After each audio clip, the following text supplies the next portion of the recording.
Mga kapuso, tataw nga daghang mga negosyo ang apektado karon tungod sa COVID-19. Madagko mang kumpanya o small and medium-sized enterprises. Usa na niini ang mga internet cafe. Ato makauban karon sa spotlight ang usa ka internet cafe owner, si Eden Montiel nga taga Davao City. Ma'am Eden, maayong buntag ug welcome sa At Home with GMA Regional TV. Hello, maayong buntag po. Ma'am, kumusta po kayo ngayon? Okay, na hindi okay. Ma'am, paano po kayo nagsimula sa inyong negosyong internet cafe at saan po kayo kumuha ng pondo para sa startup business ninyo? Actually po, nag-loan kami sa bank. Ganon po kami nag-umpisa, sir.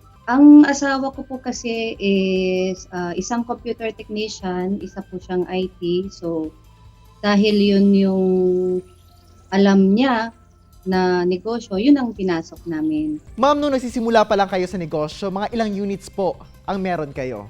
25 units po. With that 25 units, ma'am, kumusta po yung takbo ng inyong negosyo? Okay siya, sir, kasi yung sa amin is, sa amin we call it hybrid kasi hindi kami nag-focus sa gaming lang, di ba? Alam niyo naman, pag sinabing internet cafe is more on games yan. Yung sa amin po, nag-offer din kami ng photocopy, print, lahat na ng pwedeng idagdag. Nagbebenta po kami ng chichirya, soft drinks, ganun. Ang tawag namin sa internet cafe namin is business center at the same time. Ma'am, gaano kalaking tulong ang internet cafe sa inyong araw-araw na pamumuhay ng inyong pamilya? Malaki, sir, kasi napapag-aral naman namin yung tatlong anak namin. Nakakakain naman kami sa labas kung kailangan namin. Ganun po. Natutustusan namin yung pangangailangan ng mga bata. And then, ngayon, yung pinakamalaking challenge na is yung pandemic. So, sarado po kami. Wala kaming negosyo. Ito po yung pinakamalaking challenge sa amin ngayon, sir. With the closure ng mga internet cafe here in the city, ma'am, ano po yung reaksyon ninyo? Hindi nga namin na-imagine na mangyayari ito.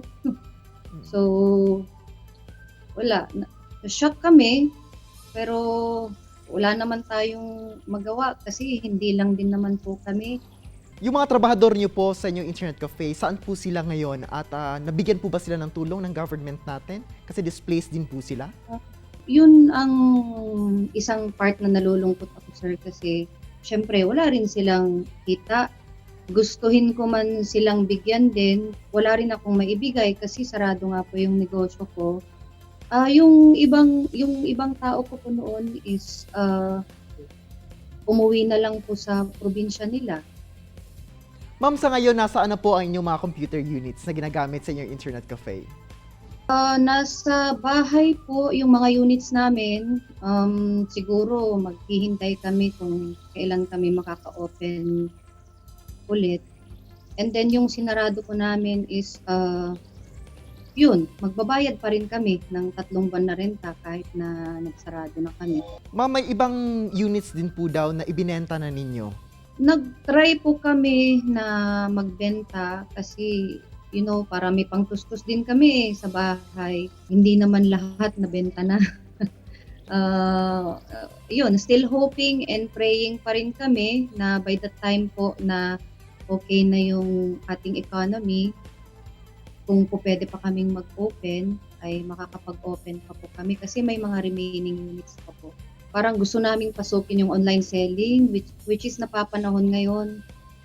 So, nandyan naman yung nandyan yung may mga gamit naman kami, may computers, may internet connection, may know-how kami kung paano mag-operate. Pero sa ngayon, umaasa talaga kami na kapag tapos na yung lockdown ay makabalik po kami sa aming negosyo. Ano po yung gusto niyong ipaabot sa ating gobyerno para matulungan kayo? Go ahead. Gusto ko pong manawagan sa government natin na yung Bayanihan Act ay sana hindi kami singilin ng renta during the time na sarado yung mga negosyo namin. Kasi wala ho talaga kami mapagkukuhanan ng ibabayad. Ma'am, ano po yung mai-advise ninyo sa lahat ng mga apektadong negosyo o mga may-ari ng mga apektadong negosyo ngayon? Para din po meron silang ibang pagkakaabalahan, may other opportunities na pwede nilang gawin aside dun sa nag-close ng mga business establishments? Siyempre po, ang may advice ko is, huwag tayong mawawalan ng pag-asa. Let's hope and pray na makabalik po tayo sa negosyo natin, at doon naman sa may mga naiisip na ibang negosyo at may mga kapital naman, pwede ho kayong mag-evolve.